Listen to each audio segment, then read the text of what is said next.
tudo bem? Eu sou Ana Maria Lousada e hoje vamos dar continuidade à nossa jornada Família Amiga. Nessa primeira temporada, estamos discorrendo sobre um assunto que é muito importante. Por que educar com diálogo? Quem ainda não assistiu ao primeiro episódio, é muito importante dar uma paradinha, acessá-lo e procurar entender o que nós estamos discorrendo sobre o sentido de educar com diálogo. Aqui no segundo episódio, nós vamos discutir sobre os 9 erros, como e por que evitá-los. O que significa erros? A palavra erro é proveniente da palavra latina errare, que significa falhar ou fazer algo errado. Como nós estamos falando de educação no contexto familiar, nós vamos discutir sobre alguns erros que comumente vivenciamos na educação dos filhos. Erros que nós precisamos tomar ciência para podermos ressignificá-los. Nessa dimensão, nós podemos destacar que não somos perfeitos. É muito importante nós pararmos para pensar sobre os erros sem perder de vista que não somos perfeitos, que vamos errar, mas que estamos em busca de acertar. Existe um ditado popular que diz: errar é humano. A gente fala isso muito, principalmente quando a gente erra. No sentido da gente aliviar um pouquinho, a gente fala, errar é humano. E de fato é humano. Nós, seres humanos, estamos no processo de aprendizado. E enquanto pai, enquanto mãe, também estamos no processo de aprendizado. A gente aprende a educar, enquanto babá, enquanto educadoras e educadores de crianças. Nós aprendemos a educar. Isso nós falamos muito no primeiro episódio. Não somos perfeitos, cometemos erros. Quando a gente procura entender que somos humanos, somos passíveis de erros e que por isso nós precisamos aprimorar o nosso cotidiano e que por não sermos perfeitos a gente precisa estudar para poder acertar mais, nós vamos ressignificando as nossas ações, nós vamos ressignificando as nossas orientações. Por isso que nós estamos trazendo essas questões aqui no segundo episódio, quando nós estamos nos propondo a chamar a atenção sobre alguns erros que precisam ser ressignificados. É um equívoco o ato de errar? O que vocês pensam sobre essa questão? Para que a gente possa discorrer sobre esse questionamento, fomos ao dicionário para entendermos o que significa equívoco nessa perspectiva que nós estamos tratando aqui. E encontramos que é uma ação ou consequência de errar, de se enganar ou de se equivocar. Muitas vezes nós erramos porque estamos equivocados em relação a alguma coisa. O único homem que está isento de erros é aquele que não arrisca acertar. Achei muito interessante trazer isso aqui, por quê? Porque quando nós estamos no processo de educar as crianças, nós corremos alguns riscos. E nós precisamos arriscar em algumas questões. Ensinar é isso, acertar, errar, ousar. Nós precisamos buscar alternativas, sugestões, trocar ideias com outras pessoas, fazer isso que nós estamos fazendo aqui. Mas nós não podemos perder de vista que acertar é melhor. Não podemos ficar achando que errar é humano, eu tenho que ousar, tenho que errar mesmo. Não. Eu tenho que ousar para buscar novas possibilidades, porque acertar é melhor. Então, a minha meta é acertar. Mas no processo de procurar acertar, eu tenho que ter consciência que também vou errar. e que os meus erros estão alinhados com alguns equívocos que ainda eu tenho em relação ao processo de educação no contexto familiar. Alguns erros cotidianos. Quais são os erros mais comuns na educação dos filhos? Selecionamos 9 cujas reflexões podem nos ajudar nos demais erros que comumente vivenciamos em nosso cotidiano. Destacamos esses erros no e-book 9 erros que devemos evitar na educação dos filhos. Esse e-book está à venda, né? E ele é muito importante para vocês aprofundarem as questões que nós estamos destacando nesse episódio. Primeiro erro que nós vamos destacar é desconsiderar as reais necessidades das crianças. Isso não, né? A criança tem um jeito próprio de dialogar. Reconhecer as suas peculiaridades ajuda a estabelecer uma relação mais humanizada. Quando a gente desconsidera as reais necessidades das crianças, nós a ignoramos. Nós não levamos em consideração o que de fato elas precisam, quais questões que de fato nós precisamos ensinar, como que está o seu processo de aprendizagem e desenvolvimento, a quantas anda o nosso processo de ensino-aprendizagem. Então, por isso a gente traz como primeiro erro, é um erro grave, que nós precisamos tomar consciência do mesmo. Quando nós reconhecemos as suas reais necessidades, de fato as nossas orientações ficam mais humanizadas. Nós conseguimos interagir melhor com as crianças. Lembra lá no primeiro episódio, quando nós falamos da interação sadia? Então, aqui a gente já está trazendo a importância dessa interação. Nós precisamos considerar as reais necessidades das crianças. E, para tanto, nós precisamos conhecer os nossos filhos e as nossas filhas. Precisamos conhecer as crianças que nós estamos educando. O segundo erro que nós queremos trazer é falar dos defeitos de quem educa a criança. Ah, mas isso não é legal. Falar dos defeitos de quem educa a criança tem implicações muito sérias no processo de aprendizagem e desenvolvimento delas. Então, evitar fazer das crianças um muro de lamentações é fundamental para a eficácia da sua educação cotidiana. Se desejamos uma educação de qualidade, nós precisamos ficar atentos a essa questão. Muitas pessoas, na intenção de desabafar com as crianças, falam dos seus parceiros, falam das demais pessoas que estão na corresponsabilidade de educá-las. Outras pessoas, com raiva às vezes, do parceiro, da parceira, fica evidenciando os seus defeitos perto das crianças. Então aqui tem 2 dimensões. Ou a pessoa fala diretamente para a criança, fazendo delas um muro de lamentação, ou então fala perto da criança. Isso não é bom. A criança acaba desacreditando dessas pessoas. Tomemos alguns cuidados que são fundamentais.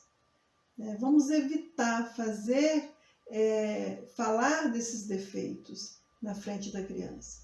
A gente fala dos defeitos com a própria pessoa. A gente discute com a própria pessoa as questões que nós estamos observando. Não é com a criança que a gente tem que falar, nem perto dela. Outro equívoco é desautorizar quem educa na frente da criança. Isso também não é prudente. Aqui nós podemos destacar que o equilíbrio de opiniões por parte de quem educa faz um bem enorme às crianças. Quando a gente tem esse mau hábito de desautorizar quem educa na frente da criança, está explicitando que nós não temos um equilíbrio no processo educativo. Equilíbrio no sentido de que Quem está educando troca ideias, discute, repensa. Então, é muito melhor quando a gente observar que o outro está cometendo algum equívoco no processo de orientação, que a gente converse depois sobre isso. Não na frente da criança. Muito menos chamar atenção, brigar. Isso faz com que enfraqueça o processo educativo. A pessoa que está sendo chamada a atenção fica desacreditada. O quarto erro que selecionamos é determinar as regras sem ouvir as crianças. Mas isso acontece muito. E aqui nós destacamos que combinados, quando dialogados, transformam relações entre adultos e crianças. Então, nós estamos falando que não é prudente determinar as regras sem ouvir as crianças. No e-book, a gente conversa muito sobre essas questões, sobre regras que fazem parte dos combinados e regras que fazem parte das normas. E existe uma diferença entre combinados e normas. Combinados é quando nós estamos dialogando com as crianças, trocando ideias e levando em consideração as suas opiniões no processo educativo, né, nas vivências a serem realizadas. E normas são aquelas situações que precisam ser respeitadas e vivenciadas, independente se gostamos ou não. Então, escovar os dentes todos os dias, por exemplo, faz parte de uma norma. É importante escovar os dentes e todos vão escovar os dentes. Agora, se vamos escovar os dentes com a escova vermelha ou com a escova amarela, eu posso combinar com as crianças. Ela pode opinar qual a cor da escova que ela deseja. Percebe? Então, essas questões nós precisamos levar em consideração no processo educativo. O quinto erro nós destacamos que é subestimar a importância de definir limites. Esse a gente não pode deixar de destacar. Os limites tornam as orientações mais claras quando bem discutidos e orientados. Esse erro tem relação com o anterior. Educar com diálogo é sim levar em consideração o que a criança fala, mas nem tudo, porque a criança não sabe de tudo. E quem precisa saber um pouco mais sobre a melhor forma de educá-la e o que ela precisa aprender somos nós. E para isso nós precisamos estabelecer alguns limites para que ela possa se desenvolver com qualidade. Tem momentos que nós precisamos dizer não, tem momentos que nós vamos acatar, tem momentos que nós vamos dizer o que ela tem que fazer e ela precisa fazer. Tem momentos que nós vamos ouvir a opinião dela, inserir a opinião dela no processo e depois vamos voltar a conversar. Então, quando nós subestimamos a importância dos limites, nós comprometemos o processo educativo. A criança fica à deriva. Até o próprio processo de construção da autonomia da criança requer limites. Limites claros, com coerência. Limites que levam em consideração o tempo e espaço da infância. Que levam em consideração o momento que a criança está vivendo. Limites que sejam adequados à sua faixa etária. Então, isso é muito importante nesse processo. No sexto erro, nós complementamos essa questão, que é ignorar os questionamentos das crianças. Nossa, isso acontece muito e não pode acontecer. Às vezes a gente fala assim, nossa, a criança tem o porquê, tudo ela quer saber porquê. Sim, ela está no processo de aprendizagem de tudo. Quando ela está perguntando, ela está buscando entender o que ela está vivendo. Ou ela pergunta também porque ela não está concordando. Então, nós temos que ficar atentos e atentas a essas questões que as crianças trazem no cotidiano. Sejam elas mais simples ou as mais complexas, todas são importantes nesse processo. Quando nós levamos em consideração os questionamentos das crianças, nós qualificamos o processo educativo, porque nós estabelecemos uma interação sadia.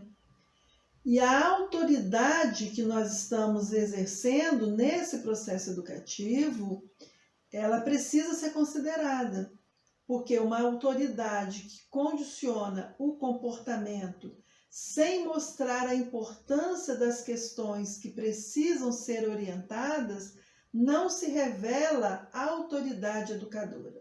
Então, aqui nós estamos dizendo que levar em consideração os questionamentos das crianças na perspectiva de uma autoridade educadora ajuda a criança a se constituir com autonomia, a se formar, a se desenvolver com mais qualidade. Mas nós não podemos desconsiderar que educar as crianças que testam a nossa paciência é um desafio. Porque às vezes os questionamentos das crianças, eles passam por outras dimensões, né? Como as dimensões da birra, como as dimensões das pirraças, e aí a gente precisa ficar atento nesse processo. O 7º erro que trouxemos para destacar é exigir atitudes que os adultos ignoram. Isso acontece demais, infelizmente. Aqui a gente já traz que um bom exemplo vale por 1000 palavras. Muitas vezes a gente exige da criança atitudes que nós não temos. Às vezes a gente exige que ela coma algum alimento, mas nós não comemos determinados alimentos também. Por isso que a gente traz que um bom exemplo é muito importante, né? Agora, se também não gostamos de algo, é fundamental deixarmos claro para a criança, trocar ideias com ela, falar dos nossos desejos, das nossas preferências, por que nós não gostamos disso. Dizer também que às vezes a gente não gosta de determinadas coisas, mas nós fazemos, nós realizamos, né? Para que ela vá percebendo que existem coisas na vida que nós não gostamos e que nós precisamos vivenciar. O que eu quero deixar claro aqui é que às vezes a gente exige da criança determinadas coisas, determinadas atitudes, como se nós fôssemos perfeitos. A gente não precisa ficar escancarando tudo para ela, mas o equilíbrio é fundamental. Daí a importância da gente estar sempre conversando com ela, explicando, dizendo para ela por que é fundamental ela fazer determinadas coisas que às vezes elas não gostam. Às vezes tomar banho não é do gosto da criança, mas nós precisamos exigir dela a construção desse hábito.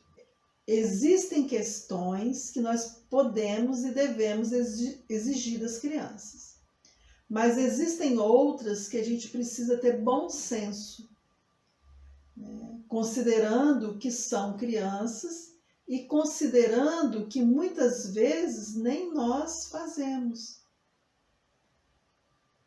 Às vezes chega famílias para a gente dizendo coisas do tipo: eu tenho que exigir do meu filho isso, senão ele não vai aprender. Mas quando a gente começa a analisar, a própria pessoa que está educando não realiza o que ela está exigindo. Então é importante a gente parar para pensar. Isso que eu estou exigindo dos meus filhos, das minhas filhas, isso que eu estou exigindo da criança que eu estou educando, é fundamental para o seu processo de aprendizagem e desenvolvimento? Eu consigo vivenciar isso no meu cotidiano a ponto de ser um bom exemplo?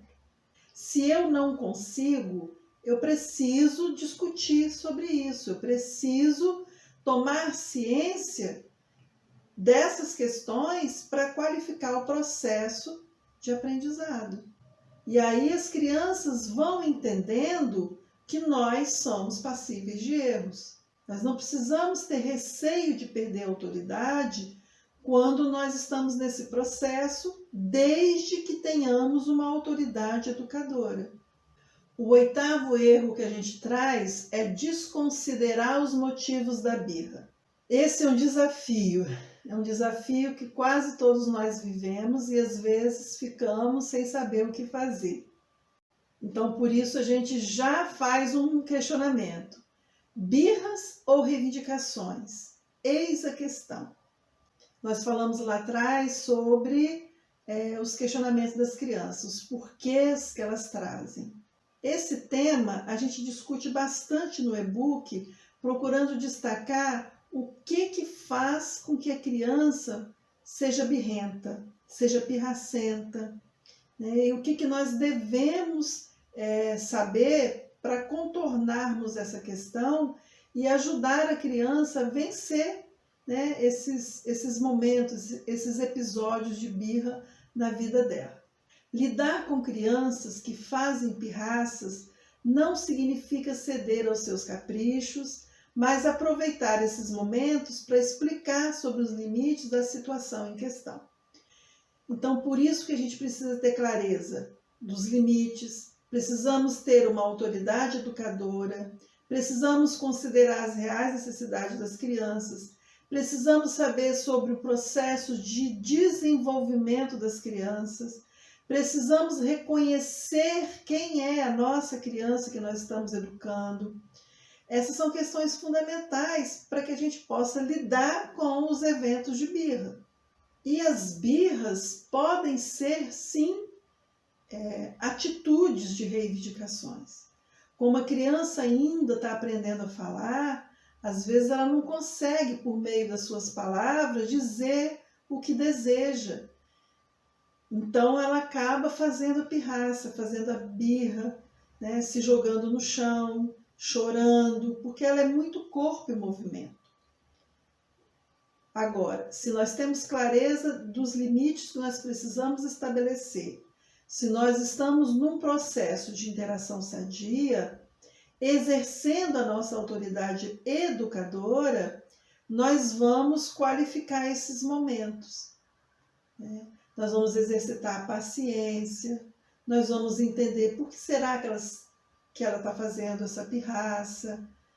E aí, quando a gente tem clareza de tudo isso que está acontecendo, nós conseguimos trazer a criança de volta para a realidade, nós conseguimos trazer a criança de volta, né, para o centro do processo. E quando a gente consegue trazê-la, né, ela vai se apropriando melhor das questões que nós estamos trazendo, das questões que nós estamos orientando, né, e vai entendendo que não precisa fazer birra. Vai entendendo que ela pode questionar, que ela pode trazer suas opiniões por meio da palavra, por meio das falas, por meio da linguagem oral. Talvez a birra, quando ela está, né, muito acentuada, porque a criança está com dificuldade de falar, de dizer, de ser ouvida. Outra questão também importante nesse processo é que as crianças pequenas ainda não conseguem lidar com emoções e acaba fazendo pirraça, fazendo birra, porque ela não consegue lidar com aquelas situações. Outro erro é induzir a criança a mentir. Isso é mais comum do que a gente pensa. Mentirinhas jamais, nem de brincadeirinha. E aqui tem brincadeirinhas e mentirinhas que às vezes a gente nem tem a dimensão de que é ruim para a criança. Muitas pessoas falam assim, não vai ali fora não, que tem bicho-papão. É uma mentirinha. Ah, só de brincadeirinha. Mas não é legal no processo de desenvolvimento da criança. Muito melhor dizer para ela os motivos por que ela não pode ir ali fora agora do que falar essa mentirinha. Outra questão também é que precisamos tomar cuidado com o que falamos na presença das crianças e com elas. Muitas vezes a criança presencia a gente no telefone fazendo algumas justificativas em relação à falta a uma reunião, à falta a um aniversário. Às vezes a gente fala assim, não deu para ir porque... E aí conta uma mentira. E a criança fica olhando, mas isso aconteceu? Isso não aconteceu? Às vezes ela não fala, mas ela pensa. E ela vai aprendendo, né, que contar essas mentirinhas fazem parte do nosso cotidiano. Então, esse é um erro, porque sem perceber nós estamos induzindo a criança a mentir. Porque se nós somos exemplos no processo, nós somos os seus educadores e as suas educadoras, e estamos fazendo isso, na cabeça da criança, isso é certo. Então, por isso que a gente fala, né, e reafirma, mentirinhas jamais, nem de brincadeirinha. Educar com diálogo. Esse é o nome do nosso programa, né, porque nós acreditamos muito que uma educação de qualidade precisa se pautar na perspectiva dialógica. A educação com diálogo é sempre mais eficaz no processo de formação de sujeitos éticos, honestos e sensatos. Então, se a gente consegue tomar ciência desses erros que nós destacamos aqui e buscamos ressignificá-los, né, buscamos redimensioná-los, nós estaremos contribuindo para essa formação. Outra questão que é fundamental da gente ficar atentos, né, e atentas é quais são os motivos dos erros. Nós já poderíamos destacar aqui já de primeira que os erros cometidos em nosso cotidiano explicitam a nossa concepção de criança, de infância, de família e também de educação. Quase todos os erros que nós destacamos aqui tratam disso. Subjacentes aos mesmos estão questões que são peculiares à nossa concepção de criança, por exemplo. Quando nós fazemos das crianças um muro de lamentações, nós estamos trazendo a criança enquanto uma miniatura de adulto. Coisas que nós falaríamos com um adulto. Quando nós estamos contando mentirinhas perto da criança, ou falando de quem educa perto dela, é porque nós estamos ignorando que ela é um ser que pensa. Se eu entendo a criança, um sujeito que pensa, que produz conhecimentos, que é inteligente, que aprende na interação com o outro, né, e com o mundo, eu vou qualificar a minha atitude, as minhas ações nesse processo de educação, né, com elas. Por isso, precisamos tomar ciência dos erros que comumente cometemos. A educação dialógica instiga o redimensionamento dos erros. Então, se eu estou no processo de educar com diálogo, possivelmente eu vou ter mais clareza dos erros que eu estou cometendo, dos equívocos que eu tenho nesse processo, vou procurar estudar, vou procurar trocar ideias, né, com outras pessoas, vou redimensionar esse cotidiano. Uma sugestão que a gente dá é fazer uma lista dos erros e dos acertos. Reflita quais ações têm reincidência, os erros ou os acertos. É fundamental a gente parar para pensar. O que eu estou errando? O que eu estou acertando? Fazer uma lista ajuda a gente a tomar ciência, ajuda a gente a perceber o que de fato nós estamos precisando melhorar. Por que listar os erros e os acertos? Quando organizamos, conseguimos perceber o que de fato estamos fazendo. Aqui nós podemos fazer a lista e trocar ideias com as outras pessoas que têm corresponsabilidade no processo de educação das crianças. Eu faço a lista do que observo em você, né, que são questões equivocadas, e você faz uma lista em relação ao que tem observado na minha atuação. Também é interessante. E aí eu posso confrontar essa lista com a lista que eu fiz. Porque às vezes a gente está cometendo alguns erros e não percebemos. Então, se o outro faz, a gente consegue tomar ciência. E aí a gente pode problematizar, pode questionar, pode conversar sobre, né, os erros, né, verificando o que a gente tem que acertar, o que tem que melhorar. A mesma coisa fazer com os acertos. Além da gente fazer a lista da gente, também fazer a lista, né, do outro, o outro fazer a nossa. Porque às vezes a gente também está acertando e não está nem percebendo que está fazendo uma coisa muito legal. Então, quando o outro traz esse acerto, a gente também toma ciência, né? É bom para a nossa, né, autoestima. E essas questões são fundamentais de serem discutidas. Lembra lá no primeiro episódio, quando a gente falava, né, da importância do diálogo, de discutir entre nós que educamos, né, a qualidade do processo? Então, fazer essa lista aqui é uma dica muito legal, dá muito certo. Uma outra dica que a gente traz é qualidade na rotina. Então, educar requer rotina. Assim podemos organizar a nossa vida cotidiana, porque educar os filhos e as filhas é uma tarefa diária. A educação familiar é uma tarefa cotidiana, precisa acontecer todos os dias. Se nós não temos uma rotina bem organizada, alguma coisa vai se perder. Principalmente aquelas que são mais desafiadoras. Então, a rotina vai nos ajudar, inclusive, a trazer as situações mais desafiadoras para o foco.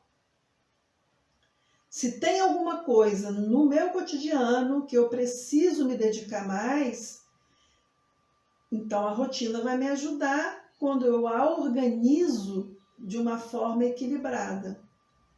Existem algumas atividades que eu posso deixar para depois, porque isso eu preciso trazer para essa semana, por exemplo. Então vamos pensar, né, que as crianças, que o meu filho está fazendo birra demais sobre uma determinada questão.